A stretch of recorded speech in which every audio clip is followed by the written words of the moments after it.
So I wanted to record a quick video, and I realized man, my hair is out of control this morning. I didn't even realize I was running out to this doctor's appointment.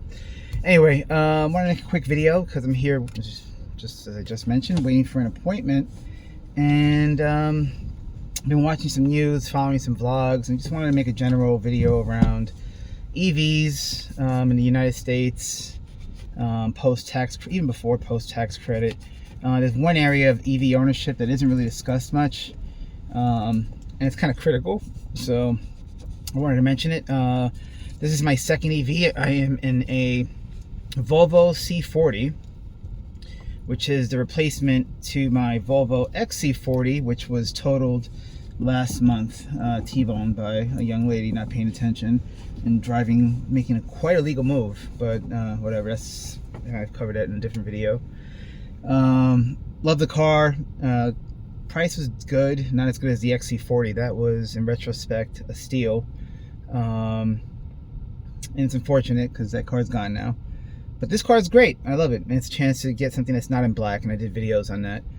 But anyway, this is my second EV. Along the way, my younger brother has picked up a Honda Prologue because of the financial deal. I don't think he was sold on EVs until he actually got it, but the deal sold him.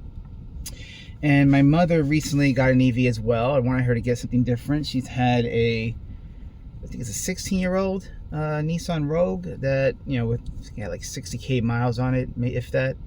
And, it ran well, just that, it's starting to show its age. It was starting to show its age. When I would visit her, I would drive it around, and I didn't feel comfortable in it. So I wouldn't want my mother to be in something that I didn't feel safe in, right?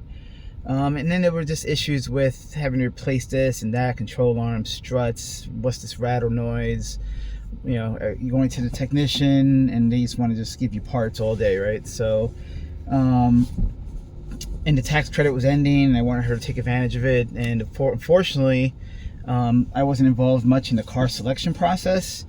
And so, what got taken advantage of was my mom and, with the deal. I don't think it was a great deal in retrospect, but it's still a solid deal. Just I think she could have done better for a little more miles, but that's neither here nor there. I hope, and this is what the topic of the dealership of this video is going to be on. I hope her experience with the dealership, if she ever needs to go back there for anything, improves, because the sales process was disappointing. And if anybody wants to know about that dealership, just let me know, and I'll post that dealership name so you can watch out, because every sales tactic that I experienced growing up and buying cars that led me to buy cars online primarily was thrown at her. And she's older. She's, it's just sad that they would see someone and treat them as prey and not as a person. So, and I'm in sales as well, tech sales, hardware sales. So,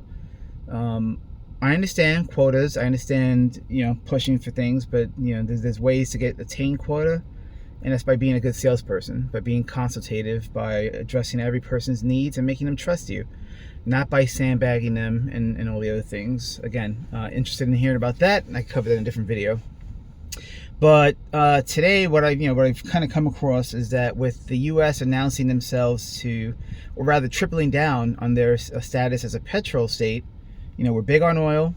We love being involved in oil-making countries and oil regions of the world. We send a lot of our tax dollars. A huge percentage of each tax dollar goes to either our military or our proxy states like Israel to be in that region. And I think someone said that Israel's our landlocked aircraft carrier in the Middle East. That was an interesting statement.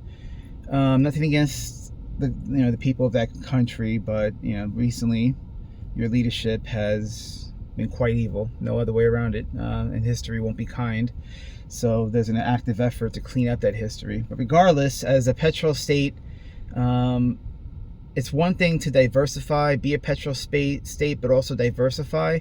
But we're also in this huge moment of where our leaders in every industry are grifting, right? Our leaders and elected representatives are grifting. It's almost like there's something coming that they're scrambling for every last dollar that they can get, and it's quite disgusting. And here in Georgia, they're about to raise rates on they've raised rates on us several times. The PSC, the Public Service Commission, 5 elected officials that determine the rates for Georgia Power, and it's a statewide election, but a lot of the customers are in, within 285. So that's kind of messed up, right? You would think it'd be a little more diverse, but they're about to raise rates again because of data centers, right? Because companies don't want to pay the bills for it. They want us to pay the bills for it. And so with all of this moment and trending, what I'm seeing, and sorry, excuse me for the rant, let me bring it back to the main topic, is that dealerships never liked the ideas of EVs. They thought they weren't going to be, they're not going to come in much, whatever. So that kind of points to you right there, right? Like they expected ICE cars to have to come in for service more often. Is that a reliability issue?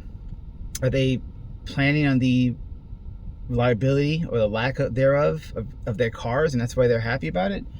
But anyway, EVs, they weren't sold on it. Each brand required dealerships to train up their staff, or at least have a master tech somewhere in the area. And the way the brands and the dealerships and their franchises kind of rolled that planning out, horrible throughout the United States. And it's such a indictment of where we are, right? So so many people, when they have an issue with their EV, they find out that the dealership doesn't have a tech that deals with EVs, or they have someone who's a master tech, but their solution to everything is replace the main battery.